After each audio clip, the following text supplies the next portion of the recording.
परी एकची कुडे करीती, जे स्वर्ग काम मनी धरिती, यज्ञ पुरुषा चुकती भोगता जो. परंतु ते एकच वाईट करतात, स्वर्ग भोग मनात आणतात. यज्ञ पुरुष म्हणजे व्यापक असणारा ईश्वर, जो यज्ञ भोगता आहे त्याला चुकतात, अर्थात त्याला सोडून देतात. जैसा कर्पुराचा राशी कीजे, मग अग्नी लावून दिजे, कामिष्ठांनी संचर विजे काळकूट. दैवे अमृत कुंभ जोडला, तो पाये हनोनी उलंडिला, तैसा नासिती धर्म निपजला हेतुकपणे. अगोदर कापुराचा ढीक करायचा, मग आपणच त्याला आग लावायची, किंवा गोड जेवणात जहाल विष मिसळायचं. जोडला या क्रियापदात प्रयत्न आहेत. भाग्य आणि प्रयत्नानं मिळवलेला अमृतकुंभ लात मारून पालथा करावा, त्याप्रमाणे संपूर्ण धर्मानुष्ठान सकामतेमुळे नष्ट करतात. सायासे पुण्य अर्जिजे, मग संसार का अपेक्षिजे, परिणेनती ते काय कीजे अप्राप्त देखे. मोठ्या कष्टानं पुण्य अर्जन करायचं, त्या पुण्यातून संसाराची अपेक्षा का करायची हे लोकांना कळत नाही. काय करावं हे अप्राप्त आहे. चिंतन. समाजातील जे अतिशय सज्जन धर्मनिष्णात आहेत त्यांच्याविषयीचं भगवान श्रीकृष्णाचं बोलणं आहे. माऊली ते नेमके कुठे चुकतात ते आपल्याला सांगतात. माऊलींनी आशांना अप्राप्त म्हटलं आहे. सद्बुद्धी ज्यांना मिळाली नाही ते अप्राप्त. तसा हा व्यंगात्मक शब्द आहे, झोंबला पाहिजे, परंतु शब्द सौम्य असल्यानं बऱ्याच निष्णात लोकांना कळत नाही, अर्थात लक्ष जात नाही. उत्तम धर्मानुष्ठान करून दुर्दैवी आहेत असं समजावं. तसा एवढाच भाव आहे असं नाही. मनन करणाऱ्यांना आणखी मोठं विश्व दिसतं. जैसी रांधवणी रस सोयनिकी, करुनिया मुले विकी, तैसा भोगासाठी अविवेकी धाडिती धर्म. म्हणून हे पार्था दुर्बुद्धी देख सर्वथा, तया वेद वादरता मनी वसे. ज्याप्रमाणे सुग्रीव स्त्रीनं उत्तम स्वयंपाक करून पैशासाठी विकून टाकावा, त्याप्रमाणे अविचारी माणसं भोगासाठी धर्म फुकट घालवतात. म्हणून अर्जुना ही पूर्णपणे दुर्बुद्धी आहेत. केवळ वेद वाक्यात जे फळाविषयी सांगितलं आहे त्यात रमणारे आहेत. त्यांच्या मनात स्वर्गभोग असतो असं जाण. योग्य धर्माचरणाचं योग्य फळ मिळावं ही भावना कृपेने भरलेली आहे, ती मिळत नाही. म्हणून हे रागावणं आहे. अर्थाचा योग्य विनियोग करावा हीच माऊलींची इच्छा असते. तीही गुणी अवृत, हे वेद जाण आणि भ्रांत, म्हणून उपनिषदादी समस्त सात्विकते. हेर रजतमात्मक, जेथ निरूपिजे कर्मादिक, जे केवळ स्वर्गसूचक धनुर्धरा. धनुर्धरा वेद हे 3 गुणांनी युक्त आहेत. उपनिषद जे वेदाचे अंतिम भाग आहेत त्यांना तू सत्वगुणी युक्त समज. इतर रजतमात्मक आहेत, जिथं कर्माचं प्रतिपादन आहे, ज्यात केवळ स्वर्गसूचकता आहे. म्हणून तू जाण, हे सुख दुःखासीच कारण, हेथ जने अंतःकरण रिघोदेसी. तू गुणत्रया ते अव्हेरी, मी माझे हे न करी, एकात्मसुख अंतरी विसंभजनी. वेद हे स्वर्ग भोग प्रतिपादन करणारे आहेत, म्हणून ते सुख दुःखालाही कारण आहेत असं जाण.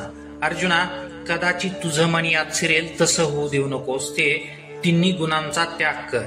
मी आणि माझे पण धरू नकोस. हे सर्व करीत असता अंतःकरणात आत्मसुखाला विसरू नकोस. जरी वेदे बहुत बोलिले, विविध भेद सुचिले, तरी आपण हित आपुले तेची घेपे. जैसा प्रगटलिया गभस्ती, अशेष ही मार्ग दिसती, तरी ते तुले ही काय चाली जती सांगे मज. वेदांमध्ये पुष्कळ गोष्टी सांगितल्या आहेत, अनेक पर्याय सुचविले आहेत. आपलं हित ज्यात आहे तेवढंच घ्यावं. ज्याप्रमाणे सूर्योदय झाल्यावर सर्व मार्ग एकाच वेळी दिसतात, म्हणून काय सर्व मार्गांनी जायचं असतं का? तूच मला सांग. का उदकमय सकळ, जरी जाहले असे महितळ, तरी आपण घेपे केवळ आरतीच जोगे. तैसे ज्ञानी जे होती, ते वेदार्था ते विवरिती, मग अपेक्षित ते स्वीकारिती शाश्वत जे. संपूर्ण पृथ्वी जलमय झालेली असली तरी आपण आपल्या गरजेपुरतच पाणी घेतो. त्याप्रमाणे ज्ञानी माणसं संपूर्ण वेदार्थाचा विचार करतात, त्यात जे शाश्वत आहे, अपेक्षित आहे, त्याचा स्वीकार करतात.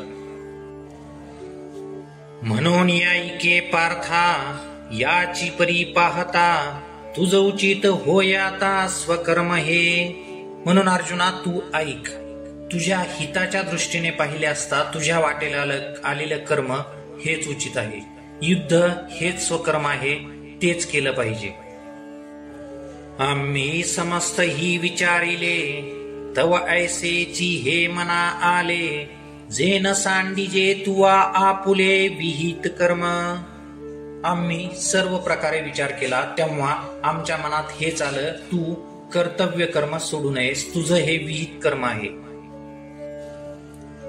परी कर्म फळी आसन करावी, आणि कर्मी संगती न व्हावी, हे सक्रियाची आचरावी हेतुविन. कर्म करीत असता कर्मफळाची आशा करू नकोस. कर्म न करण्यात तुझी प्रवृत्ती नसावी. फळाशिवाय सत्कर्माचं आचरण करावं, हेच तुझ्यासाठी उत्तम आहे. चिंतन. श्लोकात 4 संदेश आहेत. माणसाला कर्म करण्याचा अधिकार आहे. 2. कर्मफळात अधिकार नाही. 3. फळाचा हेतू मनात नसावा. 4. कर्म न करण्यात माणसाची प्रवृत्ती नसावी. तू योगयुक्त होऊनी, फळाचा संग टाकूनी, मग अर्जुना चित्त देऊनी करी कर्मे. अर्जुना, निष्काम कर्म योगयुक्त होऊन कर्मफळाची इच्छा सोडून मग पूर्ण चित्त देऊन कर्म कर. परी आदरिले कर्मदैवे, जरी समाप्ती ते पावे, तरी विशेषे तेथ तोषावे हेही नको. परी आदरिले कर्मदैवे, जरी समाप्ती ते पावे, तरी विशेषे तेथ तोषावे हेही नको. की निमित्ते कोणे एके, ते सिद्धी नवचतांची ठाके, तरी तेथीचे अपरितोखे क्षोभावेना. परंतु प्रारंभ केलेलं कर्म जर दैवयोगानं सिद्धीला गेलं तर तिथे विशेष आनंद मानावा असं नको, किंवा विशेष कारणामुळे ते कर्म पूर्ण न होता अर्धवट राहिले तर असंतोषानं क्षुब्ध होऊ नये. आचरता सिद्धी गेले, तरी काजाची कीर आले, परी ठेलया ही सगुण जाहले ऐसेची मानी. देखे जे तुलाले कर्म निपजे, ते तुले आदि पुरुषी समर्पिजे, तरी परिपूर्ण सहजे जाहले जाणे. स्वकर्म करीत असता जर ते सिद्धीला गेलं तर ते उपयोगालाच आलं असं समज. अपूर्ण राहिलं तर सफळ झालं असंच मान. हे पहा, जेवढी कर्म आपल्या हातून होतील ती सर्व आदि पुरुषाला समर्पित करावीत. समर्पित कर्म हे आपोआप परिपूर्ण झालं असं जाण. देखे सता सतकर्मी, हे जे सरसे पण मनोधर्मी, तेची योगस्थिती उत्तमी प्रशंसीजे. सतासत म्हणजे पूर्ण. अपूर्ण अर्थात सिद्धीला गेलेल्या व अर्धवट राहिलेल्या कर्माविषयी मनाचा जो समतोलपणा आहे त्यालाच योगस्थिती अर्थात योग अवस्था म्हणतात. उत्तम अर्थात ज्ञानी या अवस्थेची प्रशंसा करतात. सतासत म्हणजे पूर्ण अपूर्ण अर्थात सिद्धीला गेलेल्या व अर्धवट राहिलेल्या कर्माविषयी मनाचा जो समतोलपणा आहे त्यालाच योगस्थिती अर्थात योग अवस्था म्हणतात. उत्तम अर्थात ज्ञानी या अवस्थेची प्रशंसा करतात. अर्जुना समत्व चित्ताचे, तेची सार जाण योगाचे, जेथ मनानी बुद्धीचे ऐक्याथी. अर्जुना, सिद्धी व असिद्धी यात जो समत्वाने पाहतो, ज्याच्या चित्तात समत्व असते तेच योगाचं सार जाणावं. यामध्ये मन आणि बुद्धीचं ऐक्य असतं. चिंतन. माऊली दुःखाचं मुख्य कारण वेगळ्या पद्धतीने सांगतात. काहींचं मन ऐकत नाही, काही बुद्धिवादी असतात. बुद्धिवादी मनाला मारतात तर संवेदनशील मनाचे अव्यावहारिक असतात. दोघेही दुःखी असतात. एकाला मान दिल्यामुळे समत्व साधता येत नाही. कार्याची पूर्णता अपूर्णता हा समजून सांगण्याचा विषय आहे. मुख्य द्वंद्व हे मन आणि बुद्धीचं आहे. याचं ऐक्य हे सुखाचं आनंदाचं मूळ असून हेच योगाचं सार आहे. कसं साध्य करायचं हा प्रत्येकाच्या अधिकाराप्रमाणे आहे.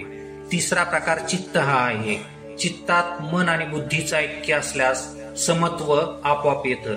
या तिघांचा अनुभव आणि अभ्यास हा साधनेचा विषय आहे. तो बुद्धियोग विवरिता बहुते पाडे पार्था दिसे हारुता कर्मयोग परीतेची कर्म आचरिजे तरीच हा योग पाविजे जे कर्मशेष सहजे योग स्थिती. अर्जुना, बुद्धियोगाचा विचार केला असता कर्मयोग हा अलीकडचा म्हणजे सामान्य प्रतीचा वाटतो. हे असं जरी असलं तरी प्रथम कर्मयोगच आचरावा लागतो, तरच हा निष्काम योग प्राप्त होतो. कर्मशेष म्हणजे कर्मफळाची आसक्ती आणि अहंकार निघून गेल्यावर जे शेष कर्म आहे तीच योग स्थिती आहे. मनोनी बुद्धियोग सधर तेथ अर्जुना होई स्थिर मने करी अभेर फळ हेतूचा. अर्जुना, बुद्धियोगच सधर आहे. सधर म्हणजे जिथे पाया लागतो, धर लागतो असंही म्हणतात. अर्थात बुद्धियोग भक्कम पायावर उभारलेला आहे. तिथं तुझं मन स्थिर होईल. तू तिथे स्थिर हो. फल हेतू मनातून काढून टाक. जे बुद्धियोगा योजिले तेची पारंगत जाहले ही उभय संबंधी सांडिले पाप पुण्य. ज्यांनी बुद्धियोगाचा आश्रय केला तेच दुःखातून तरुण गेले. द्वंद्वाधिकादी बंधांनी यांना सोडून दिलं म्हणून पाप पुण्याचं यांना बंधन नाही. ते कर्मे तरी वर्तती परी कर्म फळा नातळती आणि आता याती लोपती अर्जुना तया. अर्जुना, ते कर्म तर करतात परंतु कर्मफळांना शिवत नाहीत म्हणून त्यांच्या जन्म मरणाच्या एरझऱ्या संपतात. मग निरामय भरित पावती पद अच्युत ते बुद्धियोग युक्त धनुर्धरा. अर्जुना, जे बुद्धियोग युक्त आहेत ते मग अविनाशी ब्रह्मानंदानं ओथंबलेल्या पदाला प्राप्त होतात.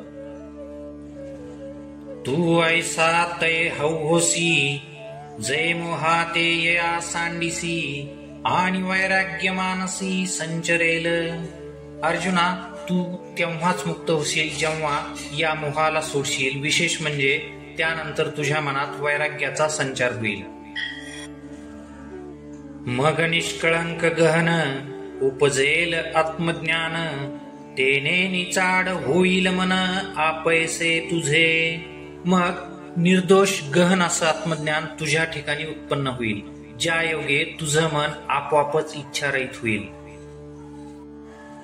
तेथ अनिक काही जाणावे का मागील ते स्मरावे हे अर्जुना आघवे पारुशेल.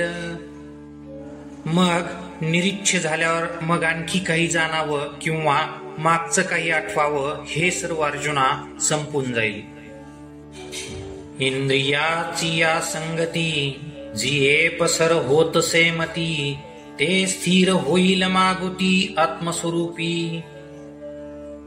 समाधी सुखी केवळ जय बुद्धी होईल निश्चळ तय पावसी तू सकळ योग स्थिती. इंद्रियाच्या संगतीनं जी बुद्धी भोगात विस्तारलेली आहे ती पुन्हा आत्मस्वरूपाच्या ठिकाणी स्थिर होईल.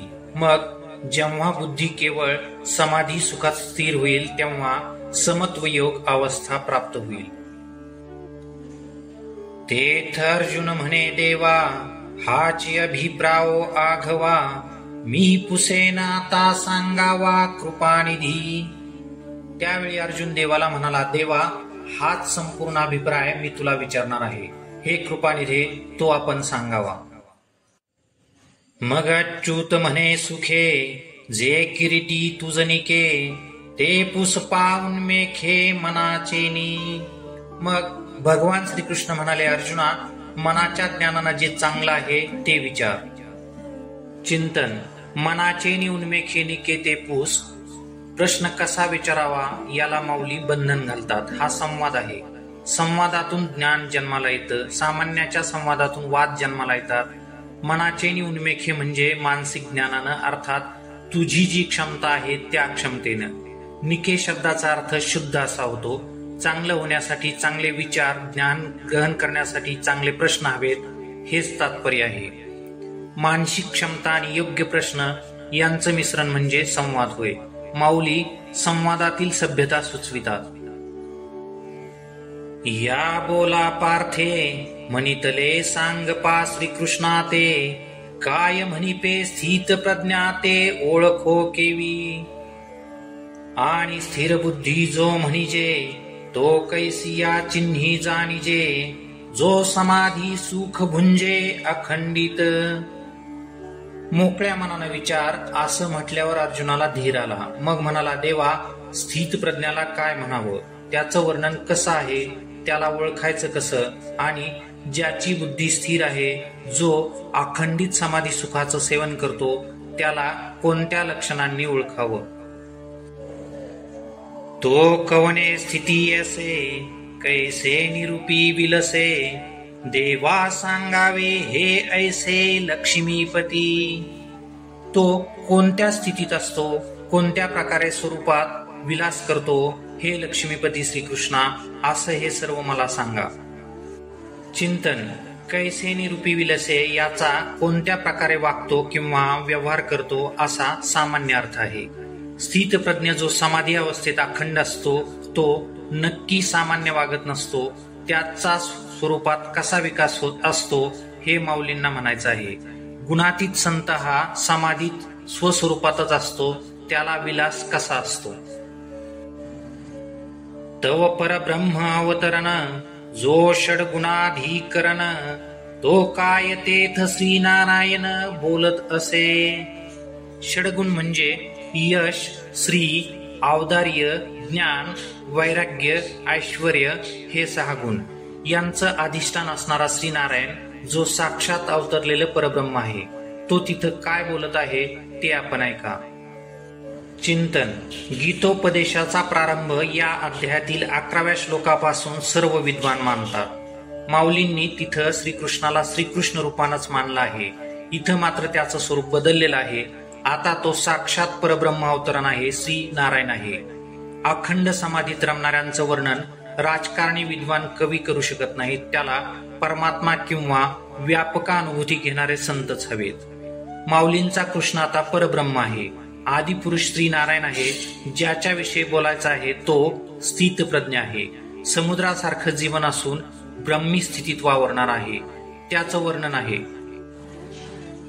म्हणे अर्जुना परियेसी, जो हा अभिलाष प्रौढ मानसी, तो अंतराय स्वसुखेसी करीत असे.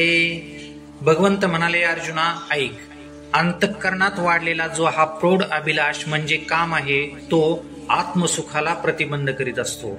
चिंतन. प्रौढ अभिलाष म्हणजे भोगाची प्रबळ इच्छा, अर्थात काम. 7व्या अध्यायात 166व्या ओवीत स्पष्टीकरण दिलं आहे. इच्छेचं तारुण्य म्हणजे काम. या तारुण्याला प्रौढ आणि इच्छेला अभिलाष असं म्हटलं आहे. याचं कार्य या ओवीत आणि पुढील ओवीत स्पष्ट केलं आहे. जो सर्वदा नित्य तृप्त अंतःकरण भरित, परी विषया माझी पतित, जेने संगे कीजे. तो काम सर्वथा जाये, जयाचे आत्मसंतोषी मन राहे, तोची स्थित प्रज्ञे होये पुरुष जाणे. जो आत्मा सर्व काळ नित्य तृप्त असून आनंदाने भरलेल्या अंतःकरणाचा आहे, त्याला देखील ज्याच्या संगतीने विषयात पतित व्हावं लागतं, तो काम संपूर्णपणे ज्याच्या मनातून गेला आहे आणि ज्याचं मन आत्मसुखात निमग्न आहे, तोच पुरुष स्थित प्रज्ञ आहे असं जाण. नाना दुःखी प्राप्ती, जया उद्वेग नाही चित्ती, आणि सुखाची या आरती अडपेची जेना. अर्जुना तयाच्या ठाई काम क्रोध सहजे नाही, आणि भयाते नेने कही परिपूर्ण तो. दुःखात जो दुःखी होत नाही, ज्याच्या चित्ताला त्रास होत नाही, जो सुखाच्या इच्छेत अडकत नाही, अर्जुना त्याच्या ठिकाणी स्वभावता काम क्रोध नसतात. त्याला भीतीही माहीतच नसते. तो व्यापक असतो, अर्थात परिपूर्ण असतो. ऐसा जो निरवधी तो जानपा स्थिर बुद्धी, जो निरसुनी उपाधी भेदरहित. असा जो व्यापक स्वरूपात आहे त्याला स्थिर बुद्धी म्हणून ओळखावा. तो देह संसारादी उपाधीचा निराश करून असतो. त्याच्या मनात द्वेष नसतं. चिंतन. वेदांत शास्त्रातील निराश हा शब्द पारिभाषिक आहे. याचा अर्थ बाध करणे असा होतो. शरीर मन आहे, परंतु ते नष्ट न होता त्याचा बाध करता येतो. विचारानं बाध होतो हे खोटं आहे, असत्य आहे, हे मनात पक्क होणं यालाच बाध म्हणावं. प्रपंच देह हे सर्व तत्कालिक आहेत, नष्ट होणारे आहेत असं समजून जगणं यालाच माऊली जो निरसुनी उपाधी असं म्हणतात. जो सर्वत्र सदा सरिसा परिपूर्ण चंद्र का जैसा, अधमोत्तम प्रकाशा माझी न म्हणे. ऐसी अनवछिन्न समता भूतमात्री सदयता, आणि पालट नाही चित्ता कवने वेळे. पौर्णिमेचा चंद्र ज्याप्रमाणे आपला प्रकाश देताना उत्तम अधम हे पाहत नाही, त्याप्रमाणे हा स्थितप्रज्ञ सर्वत्र सदा समान रूपाने वागतो, सर्वांना समान पाहतो. त्याच्या अंतःकरणात अखंड समता असून प्राणीमात्रांविषयी दयाभाव असतो. कोणत्याही काळात त्याचं चित्त बदलत नाही. गोमटे काही पावे तरी संतोषे तेने नाभी भवे, जो ओखटेनी नागवे विषादासी. ऐसा हरिख शोकरहित जो आत्मबोध भरित, तो जानपा प्रज्ञायुक्त धनुर्धरा.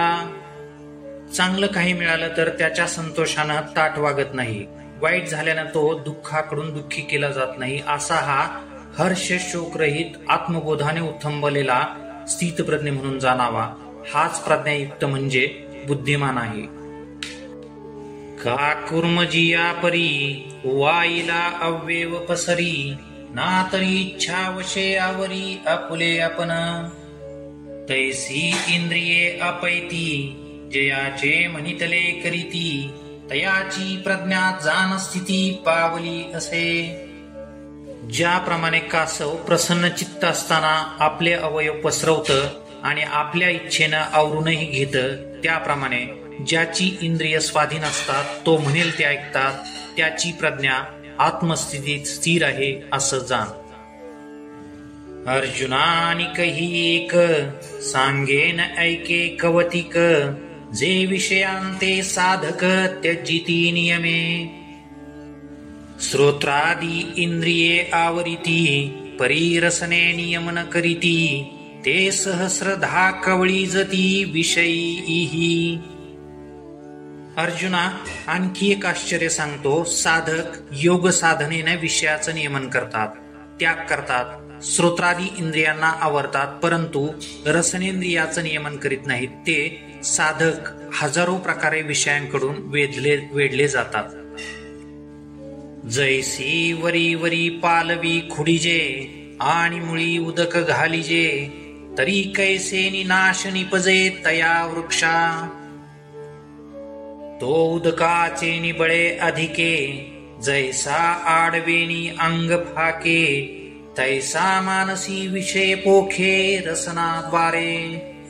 ज्याप्रमाणे झाडाची वरवरची पालवी खुडली पण मुळाशी पाणी घातलं तर वृक्ष नष्ट होणार नाही, त्या पाण्याच्या बळामुळे तो वृक्ष आडव्या अंगाने विस्तारेल. याच प्रकारे रसनेचा विषय मनाला पोखरत राहतात. हेरा इंद्रिया विषय तुटे, तैसा नियमून ये रस हटे, जे जीवनाची हे न घटे येणे विन. इतर इंद्रियाचा विषय तुटतात, परंतु रस हा विषय जबरदस्ती तोडता येत नाही, कारण जीवनच या वाचून चालणार नाही. मग अर्जुना स्वभावे ऐसी याही नियमा ते पावे, जै का परब्रह्म अनुभवे होऊनी जाईजे. अर्जुना, या रसाचंही स्वाभाविक नियमन होतं. परब्रह्म अनुभवता आलं आणि अनुभवणारा परब्रह्म स्वरूप झाला तर. तात्पर्य: अनुभूतीमध्ये इंद्रिय विषय विसरतात, विषयाची चव येत नाही, नैसर्गिक व्यवहार आपोआप चालू असतात. हा विषय अनेक ठिकाणी वेगवेगळ्या स्वरूपात येणार आहे. तये शरीर भावना सती, इंद्रिये विषय विसरती, जे सोहम भाव प्रतीती प्रकट होय. जेव्हा सोहम भाव प्रतीती प्रकट होते तेव्हा शरीर भाव संपून जातो, इंद्रिय विषय विसरतात. स अहम, तो मी आहे, याची प्रतीती म्हणजे अनुभव घेणं. शरीर भाव म्हणजे शरीराचं स्वाभाविक काम क्रोधादी विकार आणि गुणधर्म. हे रवी तरी अर्जुना, हे आयानये साधना, जे राहतात तीच जतना निरंतर. अर्जुना, एरवी तरी ही इंद्रिय कोणत्याही साधनांच्या साह्याने आटोक्यात येत नाहीत, स्वाधीन होत नाहीत. जे निरंतर स्वाधीन ठेवण्याचा प्रयत्न करतात त्यांनाही शक्य होत नाही. जया ते अभ्यासाची घरटी, यमनियमांची ताटी, जे मना ते सदा मुठी धरुनी आहाती.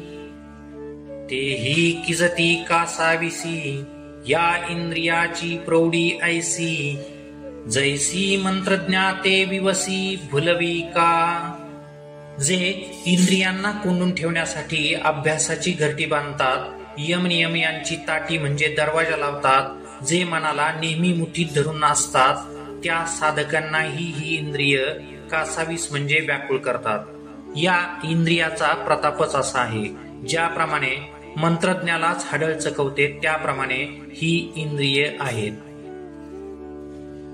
देखे विषय हे तैसे, पावती वृद्धी सिद्धीचे निमिसे, मग आकळीती स्पर्शे इंद्रियाचेनी.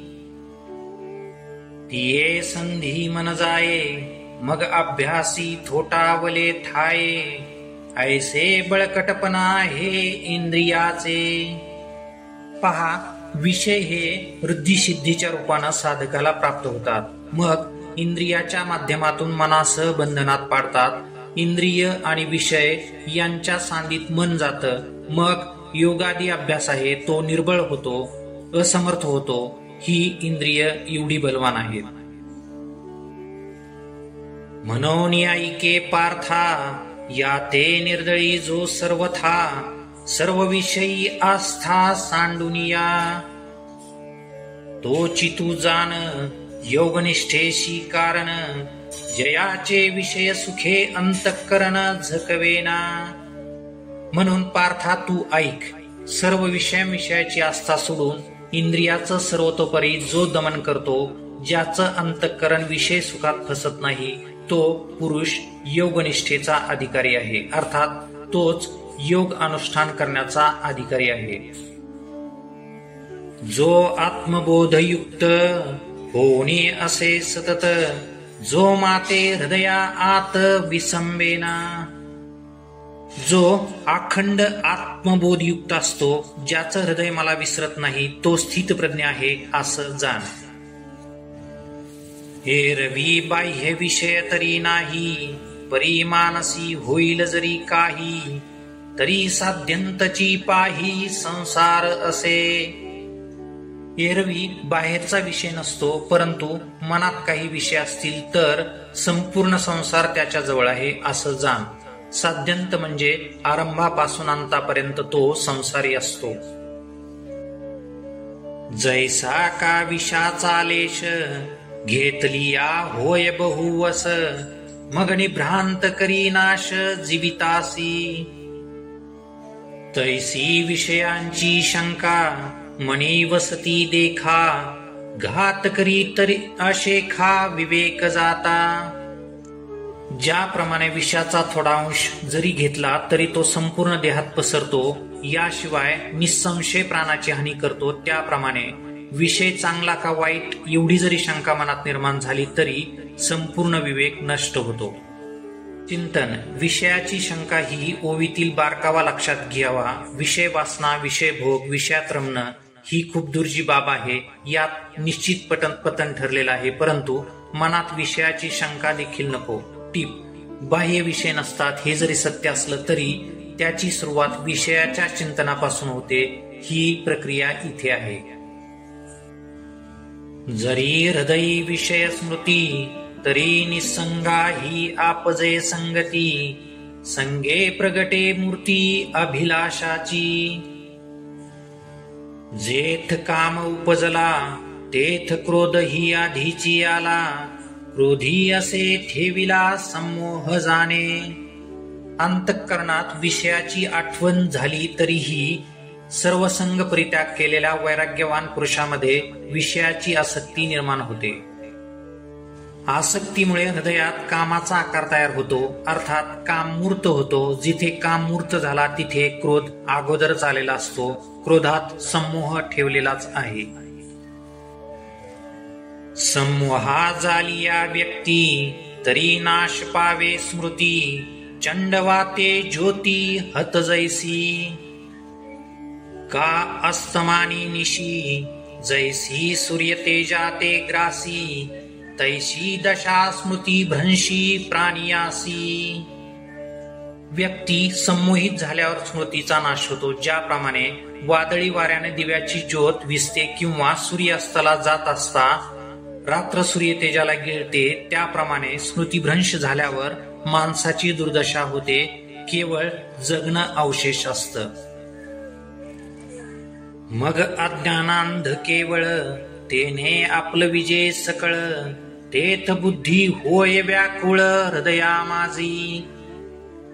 जैसे जात्यंधा पळणी पावे मग ते काकुळती सैरा धावे. तैसे बुद्धीसी होती भवे धनुर्धरा. धनुर्धरा स्मृतीभ्रंश झाल्यावर मग केवळ अज्ञानाचा अंधार सर्वत्र पसरतो. त्याला कोणी ज्ञानी दिसतच नाही. भ्रमिष्ट अवस्था होते. हृदयामध्ये असणारी बुद्धी यामुळे व्याकुळ होते, कासावीस होते.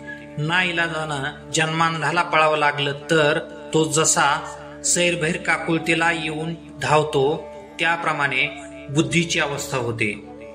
भ्रमानं अज्ञानाच्या अंधकारात कोणता निर्णय घ्यावा किंवा घेतलेला योग्य आहे का हे बुद्धीला काही सुचत नाही. योग्याला अयोग्य, अयोग्याला योग्य मानणं भ्रम आहे. यानंच स्मृतीभ्रंश होतो. अशी बुद्धीची अवस्था होते. मग अज्ञानांध केवळ तेने आपलं विजय सकळ. तेथ बुद्धी होय व्याकुळ हृदया माझी. जैसे जात्यंधा पळणी पावे मग ते काकुळती सैरा धावे. तैसे बुद्धीसी होती भवे धनुर्धरा. अर्जुना, स्मृतीभ्रंश झाल्यावर मग केवळ अज्ञानाचा अंधार सर्वत्र पसरतो. त्याला कोणी ज्ञानी दिसतच नाही. भ्रमिष्ट अवस्था होते. हृदयामध्ये असणारी बुद्धी यामुळे व्याकुळ होते, कासावीस होते. नाईलाजानं जन्मांधाला पळावं लागलं तर तो जसा सैरभैर काकुळतीला येऊन धावतो त्याप्रमाणे बुद्धीची अवस्था होते. भ्रमानं अज्ञानाच्या अंधकारात कोणता निर्णय घ्यावा किंवा घेतलेला योग्य आहे का हे बुद्धीला काहीच सुचत नाही. योग्याला अयोग्य, अयोग्याला योग्य मानणं भ्रम आहे. यानंच स्मृतीभ्रंश होतो. अशा बुद्धीची अवस्था होते. अशा प्रकारे बुद्धीची अवस्था होते. ऐसा स्मृतीभ्रंश घडे मग सर्वथा बुद्धी अवघडे. तेथ समूळ हे उपडे ज्ञान जात. अशा रीतीने स्मृतीभ्रंश झाल्यावर बुद्धीची कुचंबना होते. तिच्यात असलेलं शास्त्र, व्यवहार इत्यादी सर्व ज्ञान मुळापासून नष्ट होतात. चैतन्याच्या भ्रंशी शरीरा दशा जैसी. तैसे पुरुषा बुद्धीनाशी होय देखे. प्राण निघून गेल्यावर शरीराची जी अवस्था होते त्याप्रमाणे बुद्धीचा नाश झाल्यावर माणसाची दुर्दशा होते असं जाण. म्हणून ऐके अर्जुना जैसा विस्फुलिंग लागे इंधना. मग तो प्रौढ झालिया त्रिभुवना पुरोषके. तैसे विषयांचे ध्यान जरी विपाये वाहे मन. तरी येसने हे पतन गिवसीत पावे. म्हणून अर्जुना ऐक, लाकडाला ठिणगी लागली आणि भडकली तर ती त्रिभुवनाला जाळू शकते. त्याप्रमाणे केवळ मनात विषयांचं चिंतन केलं तरी एवढं पतन त्या माणसाला शोधत येतं. तात्पर्य, ठिणगीप्रमाणे विषयाचं ध्यान आहे संपूर्ण पुण्याला, भाग्याला कलंकित करून नष्ट करतं. मनोनी विषया घवे, सर्वथा मनोनी सांडावे, मग राग द्वेष स्वभावे नाशतील. म्हणून हे सर्व विषय पूर्णपणे मनातून काढून टाकावेत, मग राग द्वेष स्वाभाविकपणे नाश पावतील. पार्थानिकही एक, जरी नाशले हे राग द्वेष, तरी इंद्रियाविषयी बाधक रमता नाही. अर्जुना आणखी एक सांगतो, राग द्वेषाचा नाश झाल्यावर मग इंद्रिय विषयात रममाण झाली तरी विषय त्यांना बाधत नाहीत. जैसा सूर्याकाशात रश्मी करे जगाते स्पर्शत, तरी संग दोषे काय लिंपत तेथीचेनी. तैसा इंद्रियार्थी उदासीन, आत्मरसेंची निर्भिन्न, जो काम क्रोध विहीन होणी असे. ज्याप्रमाणे आकाशात असलेला सूर्य किरणांच्या हाताने जगाला स्पर्श करतो, जगाला स्पर्श केल्यामुळे, संसर्ग केल्यामुळे तो दोषाने लिप्त होतो काय, त्याप्रमाणे विषयाविषयी तो उदासीन असतो, आत्मरसात एकरूप काम क्रोधरहित झालेला असतो. तरी विषयात ही काही, आपण पे वाचून नाही, मग विषय कवन काही बाधितील कवना. विषयात देखील आत्मस्वरूपा वाचून काही नाही अशी व्यापक अनुभूती आलेली असल्यामुळे मग कोणते विषय कोणाला कसे बाधक ठरतील. जरी उदकी उदके बुडीजे, का अग्नी आगी पोळीजे, तरी विषय संगे आपलविजे परिपूर्ण तो. पाणी पाण्यात बुडेल का किंवा अग्नीमुळे पोळेल का, तर मात्र परिपूर्ण असलेला स्थित प्रज्ञ विषय संघाने लिप्त होईल. ऐसा आपणची केवळ होऊनी असे निखिळ, तयाची प्रज्ञा अचळ निभ्रांत मानी. संपूर्ण जग केवळ आपल्या स्वरूपात आहे, आपण होऊन जो जगात विचरण करतो त्याची प्रज्ञा स्थिर आहे असे निश्चित समज. देखे अखंडित प्रसन्नता, आठी जेथ चित्ता, तेथ रिगणे नाही समस्ता संसार दुःखा. जैसा अमृताचा निर्झर, प्रसवे जयाचा जठर, तया क्षुधे तृषेचा अडदर काहीची नाही. पहा, ज्या चित्तात अखंड प्रसन्नता असते तिथे समस्त संसार दुःखांना प्रवेश नाही. ज्याच्या पोटात अमृताचा झरा उगम पावतो त्याला तहान भुकेची भीती नसते. तैसे हृदय प्रसन्न होये, तरी दुःख कैचे के आहे, तेथ पैसी बुद्धी राहे परमात्मरूपी. जैसा निर्वातीचा दीप, सर्वथा नेने कंप, तैसा स्थिर बुद्धी स्वस्वरूप योगयुक्त. त्याप्रमाणे हृदय प्रसन्न झालं तर मग तिथं कसलं दुःख असणार, कोणाला होणार. प्रसन्न हृदय असणाऱ्यांची बुद्धी आपोआप परमात्मा स्वरूपात स्थिर होते. ज्याप्रमाणे सुरक्षित निवाऱ्यातील ज्योत कंप पावत नाही, त्याप्रमाणे योगयुक्त पुरुष सत्स्वरूपात स्थिर बुद्धीने असतो. हे युक्तीची कडसणी, नाही जयाच्या अंतःकरणी, तो आकळीला जानगुणी विषयादिकी. ज्याच्या अंतःकरणात बुद्धिस्थैर्याचा विचार नाही त्याला शब्दाधिक विषय आपल्या पाशात बांधून ठेवतात असं जाण. तया स्थिर बुद्धी पार्था, कही नाही सर्वथा, आणि स्थैर्याची आस्था तेही नुपजे. अर्जुना, त्याची बुद्धी स्थिर तर कुठंच होत नाही, केव्हाच होत नाही. याशिवाय बुद्धी स्थिर व्हावी अशी आस्थाही उत्पन्न होत नाही, किमान इच्छा तरी उत्पन्न व्हावी तीही नाही. निश्चळत्वाची भावना जरी नव्हेची देखे मना, तरी शांती केवी अर्जुना आप होय. जेथ शांतीचा जिव्हाळा नाही, तेथ सुख विसरोनी नरी घे काही. जैसा पापियाच्या ठाई मोक्ष न वसे.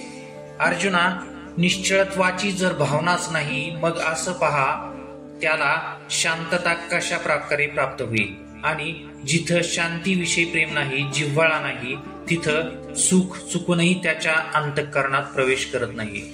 जसं पापी माणसाच्या ठिकाणी मोक्षाचा वास नसतो. देखे अग्नी माझी गापती, तिये बीजे जरी विरुडती, तरी अशांता सुख प्राप्ती घडो शके. म्हणून अयुक्तपण मनाचे, तेची सर्वस्व दुःखाचे. या कारणे इंद्रियांचे दमन कीजे. पहा, अग्नीत बीजांना घातलं, ती उगवली तर अशांत पुरुषांना सुख प्राप्ती होऊ शकते. मनाचा अनियमितपणा हेच सर्वस्वी दुःखाला कारण आहे. याकरिता इंद्रियाचं नियमन करावं, किंबहुना केलं पाहिजे. इंद्रिये जे जे म्हणती, ते तेची जे पुरुष करीती, ते तरलेची न तरती विषय सिंधू. जैसी नाव थडिये ठाकिता, जरी वरपडी होय दुर्वार्ता, तरी चुकला ही मागवता अपावो पावे. तैसी प्राप्ते ही पुरुषे, इंद्रिये लाळिली जरी कौतुके, तरी आक्रमिला जान दुःखे सांसारिके. इंद्रिय जे जे म्हणतात, तेच जे पुरुष करतात, ते विषय सिंधू तरुणही न तरल्यासारखे आहेत.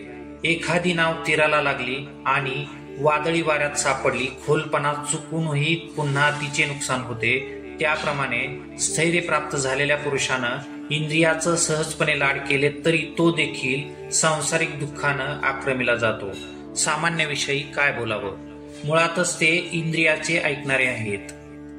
तात्पर्य, जीवनात स्वच्छंदी वागावं असा एक मोठा प्रवाह आहे. त्याचं इथं उत्तर आहे. तात्पुरत्या आनंदासाठी उच्छृंखल असावं का, त्याचे परिणाम त्यालाच भोगावे लागतात. इंद्रियाच्या नियंत्रणात शांती आहे, शांतीत सुख आहे. अनियमितपणा हा दुःखाला कारण आहे. ज्ञानी देखील इंद्रियाचं ऐकलं तर पुन्हा दुःखात अडकतो. म्हणून इंद्रियांचा निग्रह, बौद्धिक स्थिरता आनंदाला कारणीभूत आहे. म्हणून आपुली आपणपया, जरी इंद्रिये येती आया, तरी अधिक काही धनंजया सार्थक असे. म्हणून आपल्याला आपली इंद्रिय जर आवरता आली तर त्याहून अधिक मोठं काय मिळवायचं, हेच जीवनाचं सार्थक आहे. देखे कुर्मजिया परी, वाईला अवयव पसरी, ना तरी इच्छावशे आवरी आपण पेची. तैसी इंद्रिये अपैती होती, जयाचे म्हणितले करीती, तयाची प्रज्ञा जाण स्थिती पातली असे. पहा, ज्याप्रमाणे कासव प्रसन्न झाले असता आपले अवयव पसरवतं आणि पुन्हा आपल्या इच्छा आवरतही, त्याप्रमाणे ज्यांची इंद्रिय ताब्यात असतात, तो म्हणेल तसं करतात, त्यांची बुद्धी स्थैर्याला प्राप्त झाली असे समज. आता अनिक एक गहन पूर्णाचे चिन्ह, अर्जुना तुझ सांगेन परिसपा. आता पूर्ण असलेल्या स्थित प्रज्ञाप्रमाणे आणखी काही सखोल खुणा तुला सांगतो, त्या तू ऐक. देखे भूत जात निदेले, तेथेची जया पाहले, आणि जीव जेथ चेले तेथ निधीत जो.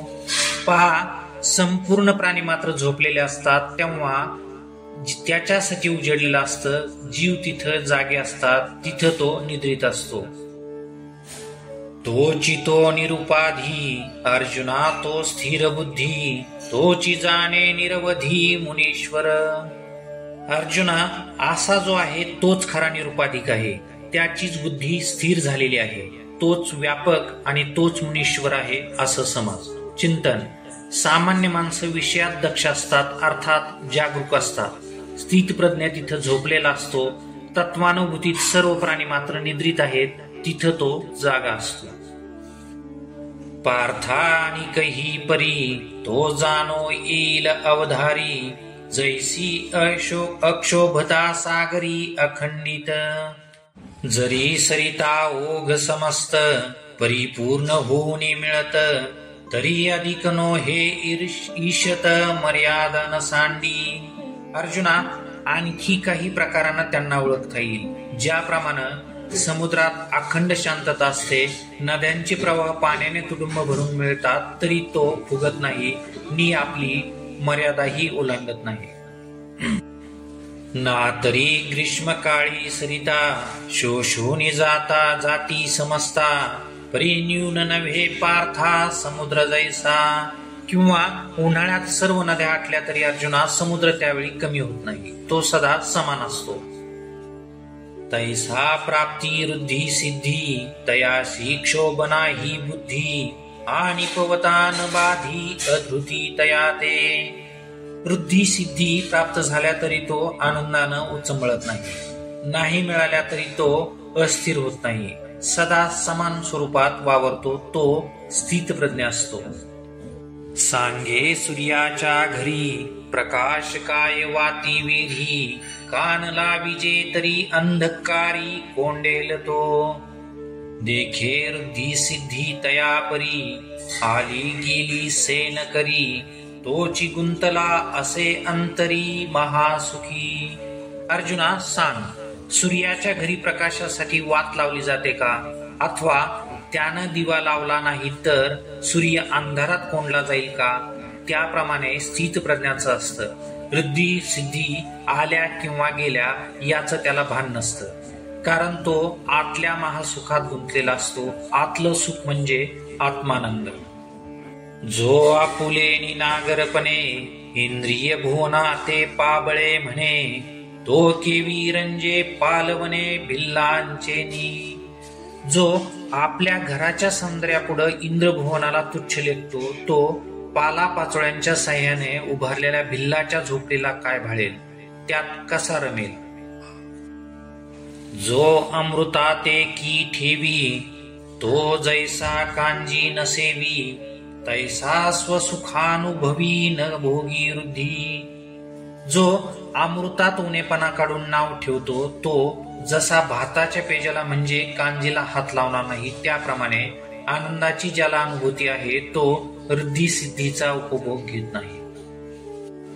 पार्था नवल हे पाही, जेथ स्वर्ग सुखा लेखनी नाही, तेथ वृद्धी सिद्धी काही प्राकृता होती. अर्जुना, हे आश्चर्य पहा, जिथं स्वर्ग सुखाला तो तुच्छ लेखतो, तिथे सामान्य वृद्धी सिद्धीचं काय महत्व असणार.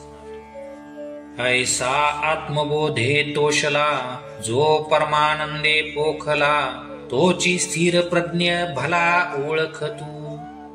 असा आत्मबोधाने संतुष्ट झालेला, परम आनंदाने पोचलेला जो आहे, तोच स्थित प्रज्ञ आहे असे तू ओळख.